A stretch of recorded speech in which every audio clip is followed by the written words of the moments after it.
પહેલા આપણે તપેલીમાં દૂધ કાઢી લઈશું અને તેને મીડિયમ ફ્લેમ પર ગરમ કરવાનું।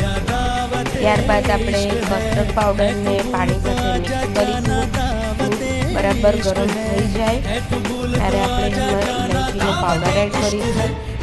એનાથી ખૂબ જ સરસ સ્મેલ આવશે અને ટેસ્ટ પણ આવશે। ત્યારબાદ એમાં કસ્ટર્ડ પાવડર મિક્સ કરેલો જે તે આપણે દૂધમાં એડ કરી દેવાનો છે। દૂધ ગરમ થઈ ગયા પછી એને કસ્ટર્ડ પાવડરને એડ કરી દેવાનો। કસ્ટર્ડ પાવડરને એકદમ સરસ રીતે મિક્સ કરી લેવાનો છે।